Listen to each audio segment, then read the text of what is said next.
Hello, bachcho. Let's read this question. The question says 5 moles of A, 6 moles of Z are mixed with sufficient amount of C to finally produce F. Right? Then find the maximum moles of F which can be produced. Assuming that product formed can also be reused. Reactions are ये हमारे पास reactions देखिए. Option A 3 moles, option B 4.5 moles, option C 5 moles, option D 6 moles. The key concept for this question is stoichiometry. या stoichiometric calculations, right?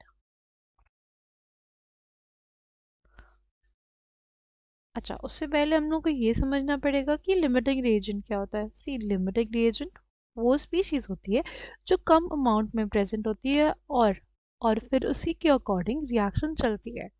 ठीक है. अगर हम लोग अपनी रिएक्शन देखें, पहली reaction A plus 2Z gives us B. ठीक है. यानी इसको अगर हम लोग ध्यान से देखें तो हमारे पास एक मोल ए के साथ कितने मोल्स ऑफ जेड रिएक्ट कर रहा है. एक मोल ए के साथ यहाँ पे रिएक्ट कर रहा है 2 मोल्स जेड. ठीक. अगर अगर हमारे पास 5 मोल ए है तो उसके साथ रिएक्ट करेगा 2 इंटू 5 मोल जेड. ठीक है. यानी ये जेड कितना होना चाहिए, 10 मोल्स होना चाहिए. बट क्या हमारे पास 10 मोल्स है? नहीं है. हमारे पास तो 6 मोल्स है. यानी हमारे पास ये हमारा लिमिटिंग रिएजेंट हो जाएगा, क्योंकि जो रिक्वायर्ड अमाउंट है उससे कम है हमारे पास जो अमाउंट प्रेजेंट है. राइट. अगर रिक्वायर्ड अमाउंट से हमारे पास कम होगा कोई भी स्पीशीज, ठीक है, तो वो कहलाता है लिमिटिंग रिएजेंट. तो हम लोग इसको लिख लेंगे कि Z is the limiting reagent. फिर जो रिएक्शन है किसके अकॉर्डिंग चलेगी, Z के अकॉर्डिंग. ठीक है. That is the limiting reagent. ठीक. अब इसको देखें, 2 मोल्स ऑफ Z के साथ रिएक्ट कर रहा है कितना, 1 मोल ऑफ A. ठीक है. तो अगर 6 मोल्स ऑफ Z है तो उसके साथ रिएक्शन कितना देगा, 1/2 इंटू 6 मोल्स ऑफ A. ठीक है. कितना आ जाएगा ये हमारे पास आ जाएगा 3 मोल ऑफ A. देखो, अगर हमारे पास 1 मोल ऑफ Z रहता तो वो कितने के साथ रिएक्ट करेगा, 1/2 मोल ऑफ A के साथ. अगर 6 मोल ऑफ Z है तो वो 1/2 इंटू 6 मोल ऑफ A के साथ रिएक्ट करेगा, यानी 3 मोल ऑफ A के साथ रिएक्ट करेगा. ठीक है. यानी हमारे पास आ गया कि 6 moles of Z will basically react with 3 moles of A. और अगर ध्यान से रिएक्शन को देखें, अगर हमारे पास 2 moles of Z रिएक्ट कर रहा है तो 1 मोल ऑफ B बना रहा है. ठीक. तो 2 moles of Z हमें दे रहा है क्या, हमें दे रहा है 1 mole of B. 1 mole of B है ना. तो 1 मोल ऑफ Z हमें देगा कितना, हमें देगा 1/2 मोल्स ऑफ B. ठीक है. और अगर 6 मोल्स ऑफ Z रिएक्ट करेगा तो हमारे पास क्या आ जाएगा, 1/2 इंटू 6 मोल्स ऑफ B. यानी कितना, 3 मोल्स ऑफ B. ठीक. अगर सेकेंड रिएक्शन देखें हम लोग, 1 मोल ऑफ B से हमें मिल रहा है 1 mole of Z and 1 mole of F. Right. तो हमारे पास अभी क्या है, 3 मोल B है. 3 मोल B से हमें क्या मिलेगा, 3 मोल Z और क्या मिलेगा, 3 मोल F. यानी 3 मोल F हमारे पास मिल गया हमको. ठीक है.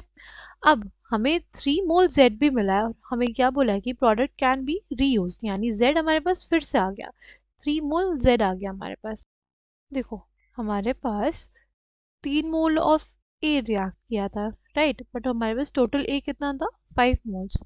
यानी 2 मोल्स ऑफ A बचा था हमारे पास. कितने मोल्स ऑफ A बचे, 2 मोल्स ऑफ A. ठीक है. अब हमारे पास क्या है, हमारे पास है 3 मोल्स ऑफ Z. हमारे पास 3 मोल्स ऑफ Z है. ठीक है। अगर हम लोग ध्यान से देखें तो 2 मोल्स ऑफ जेड रिएक्ट कर रहे थे किसके साथ, 1 मोल ऑफ ए के साथ, राइट। तो 1 मोल ऑफ जेड के साथ रिएक्शन देगा 1/2 मोल्स ऑफ ए, ठीक। और अगर हमारे पास है 3 मोल्स ऑफ जेड, अगर हमारे पास है 3 मोल्स ऑफ जेड, उसके साथ रिएक्शन देगा 1/2 × 3 मोल्स ऑफ ए, यानी 1.5 मोल्स ऑफ ए, ठीक। यानी दो में से 1.5 मोल्स ऑफ ए रिएक्ट कर जाएगा, राइट। और हमारे पास यहाँ पे रिएक्शन दे रहा है 3 मोल्स ऑफ जेड, और हमें पता है कि कि 2 मोल्स ऑफ जेड से हमारे पास 1 मोल ऑफ बी बनता है, या 1 मोल ऑफ जेड से 1/2 मोल्स ऑफ बी बनता है। तो 3 मोल्स ऑफ जेड से 3 मोल्स ऑफ जेड से बनेगा कितना, 1/2 × 3 मोल्स ऑफ बी, है ना। कितना आ जाएगा, 1.5 मोल्स ऑफ बी बनेगा।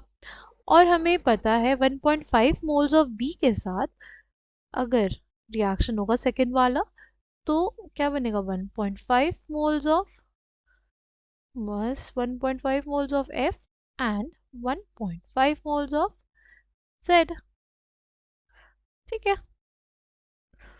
यानी हमारे पास एफ कितना आ गया, 1.5 मोल्स और आ गया, ठीक।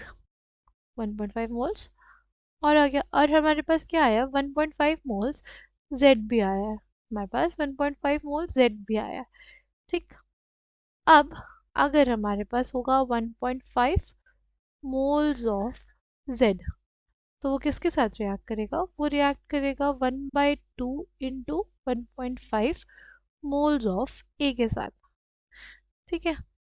कितना आ जाएगा, ये आ जाएगा 0.75 मोल्स ऑफ ए। पर हमारे पास ए कितना बचा हुआ था, देखो हमारे पास 1.5 मोल्स ऑफ ए यूज हुआ था, जबकि हमारे पास पहले था कितना, 2 moles of A. 2 moles of A में से अगर सब्ट्रैक्ट करेंगे तो हमारे पास ए बचा कितना है, 0.5 मोल ऑफ ए है हमारे पास सिर्फ लेफ्ट। बट हमें ज़रूरत है कितनी, 0.75 मोल्स ऑफ ए की, यानी हमारे पास यहाँ पे ए हमारा क्या हो जाएगा, लिमिटिंग रिएजेंट।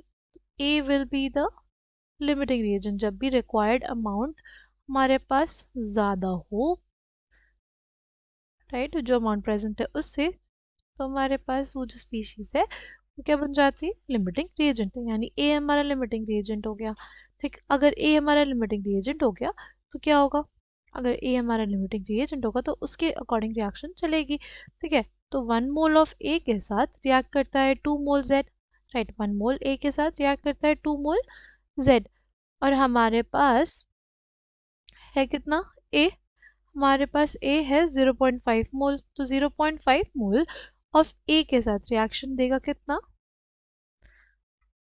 हमारे पास रिएक्शन देगा 0.5 मोल, ए के साथ रिएक्शन देगा 0.5 × 2 मोल्स ऑफ जेड, यानी 1 मोल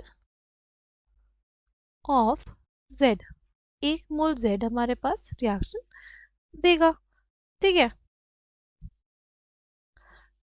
1 मोल जेड रिएक्शन देगा, और हमारे पास जेड है कितना, जेड हमारे पास है 1.5 मोल, राइट। अच्छा, अब हमारे पास ए लिमिटिंग रिएजेंट है, यानी ए के अकॉर्डिंग हम लोग रिएक्शन देखेंगे तो 1 मोल ए से 1 मोल बी बन रहा है, यानी अगर 0.5 मोल ए रिएक्शन किया तो ये हमें दे देगा क्या, 0.5 मोल बी, ठीक।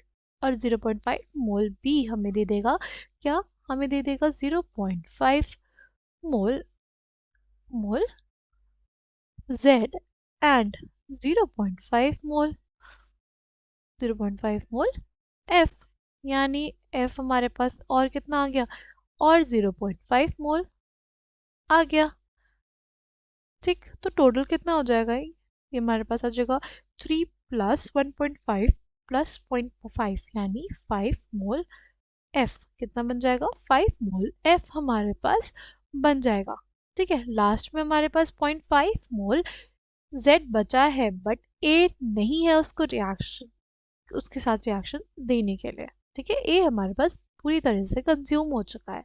ठीक है, तो यानी maximum amount of F that will be formed will be 5 moles. Correct answer for this question is option C. I hope you understood it well. Thank you and all the best.